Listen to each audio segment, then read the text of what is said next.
Hello and good day, and thanks for joining us on Biztalk once again. We're talking about Malaysian Venture Capital Management, or MAVCAP. If you haven't already heard, is 100% owned by the government. It also provides alternative funding, develops venture capital and private equity right here in Malaysia. MAVCAP also gains profits, and that is to pay back to shareholders. Here's more on Malaysian venture capital, and that report is provided by our reporter Nabila Nisha. Let's take a look. Venture capital, also known as VC, is a type of private equity capital typically provided for early-stage, high-potential growth companies in the interest of generating a return. Young companies wishing to raise venture capital require a combination of extremely rare yet sought-after qualities such as innovative technology, potential for rapid growth, a well-developed business model, and an impressive management team.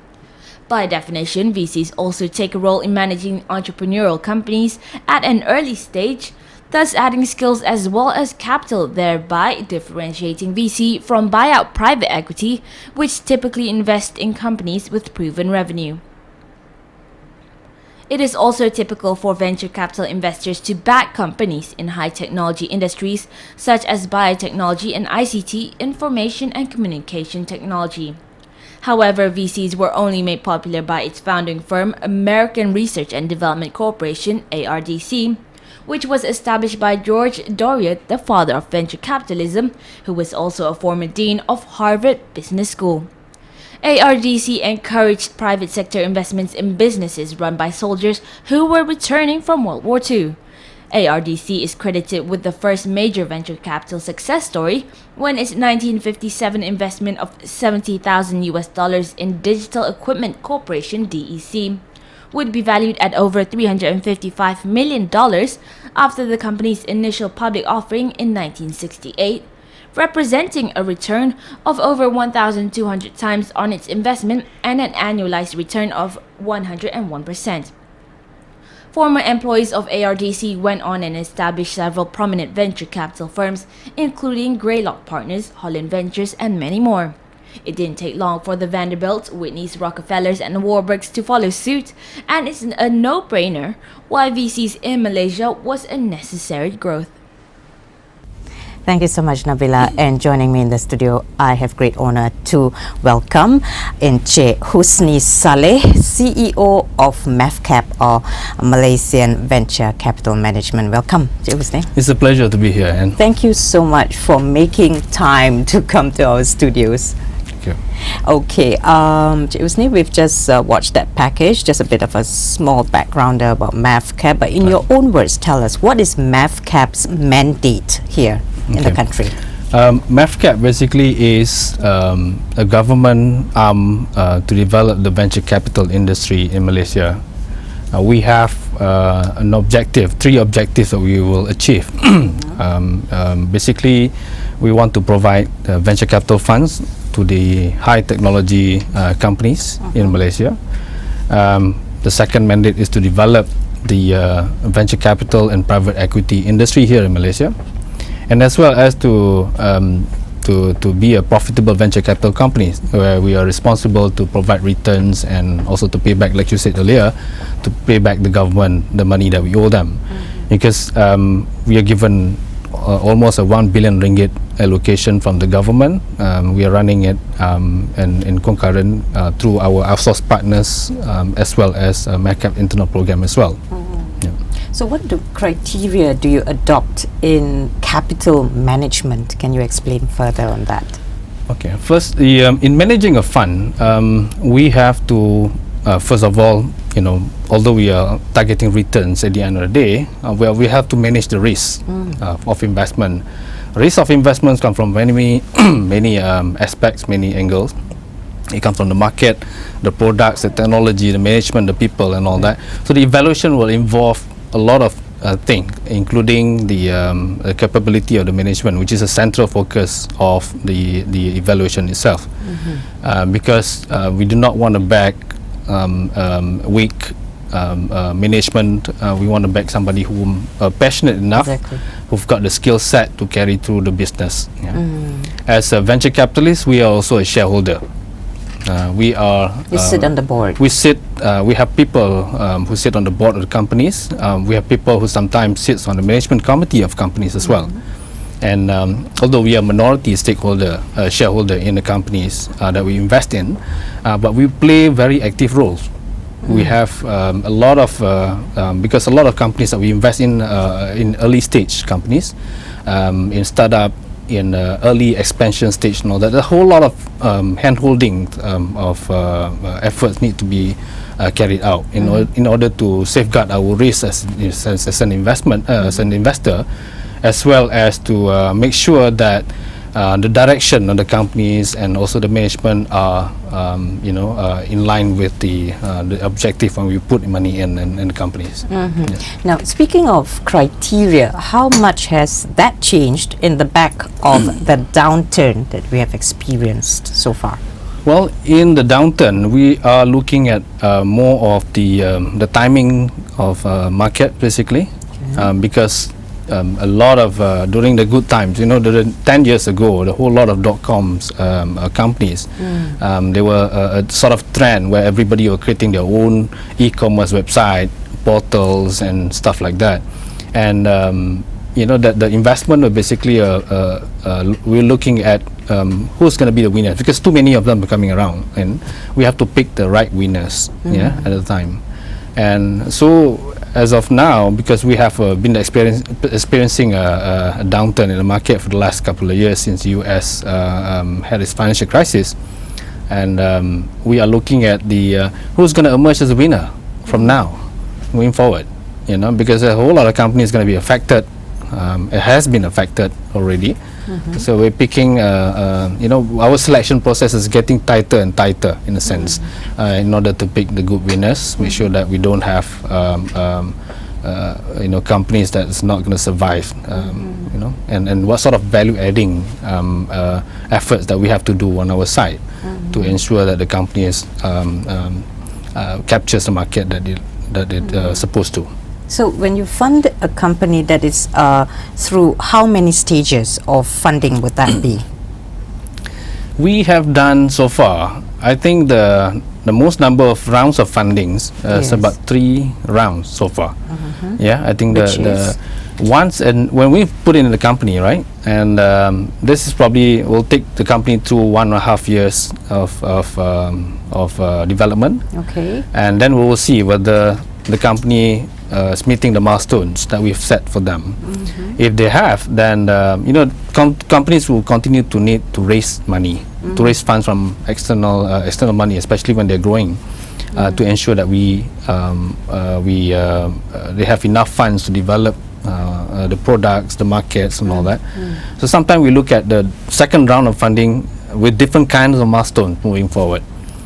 Maybe in terms of the first one, perhaps we're looking at the technology, the products that they produce and all that. The second phase, we're looking at how good are they in doing the the commercialization of it. And perhaps the third stage of it, we're looking into how are they growing the companies, perhaps outside the Malaysian border. Something like that we have to look into. Do you judge a company and how successful it is by whether it is listed on the main board of the stock exchange, whether locally or overseas? I see. In our business, we have listed so far 13 companies. 13 to date, to date, within the group. 8 years since the incorporation of MAVCAP. Yes. Okay. And also we have, I think the majority of it is listed in the Nasdaq market before. Now they've unified the boards and become ACE markets.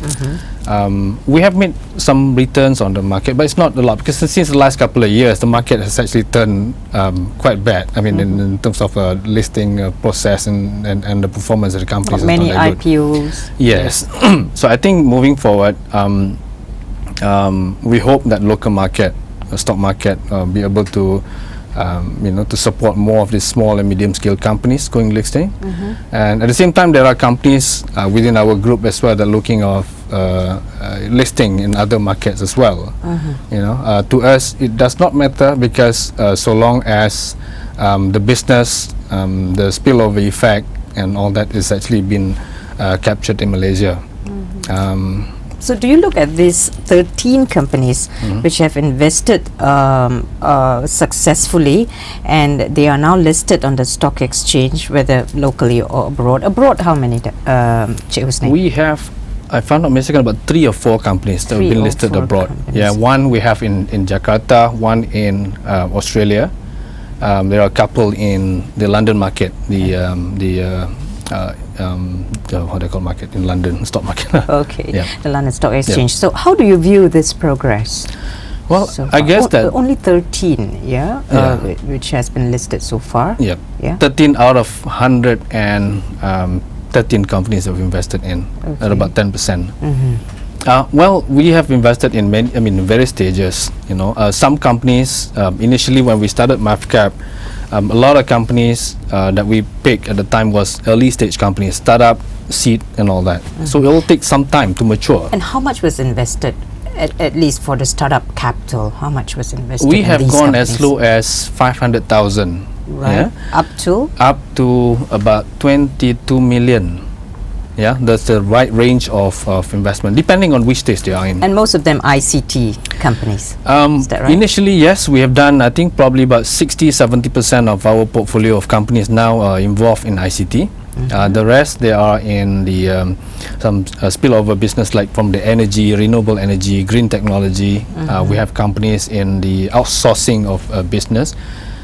We have been we have companies in the logistic and transport sectors as well.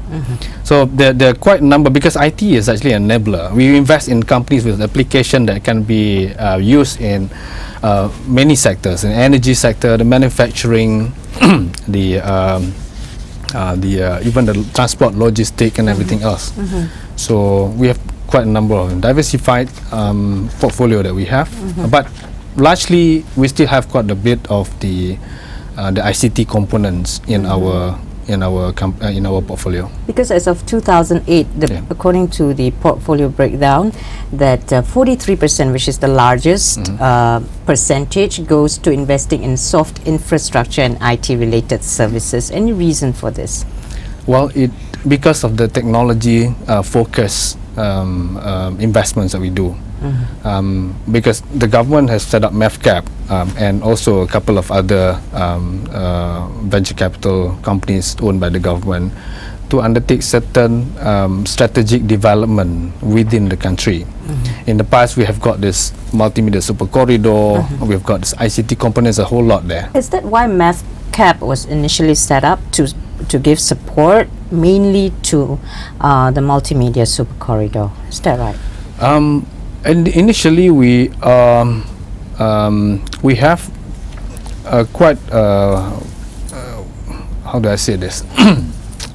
It was set up first when we had quite a number of portfolios within the sectors. The IT component is a lot, because we are promoting the multimedia support corridors, and later it came biotech, life sciences, and all that, right? So it's not just to support the multimedia support corridor, but also to support other high technology companies in other sectors too. Yeah, but starting from 2004, when another venture capital company is owned by the government as well, MTDC, was given a renewed mandate by the government to undertake the biotech and life science development, venture capital development in that area. We have actually sort of ceased our focus in biotech and life science. So the bulk of it, as you see, is still in ICT.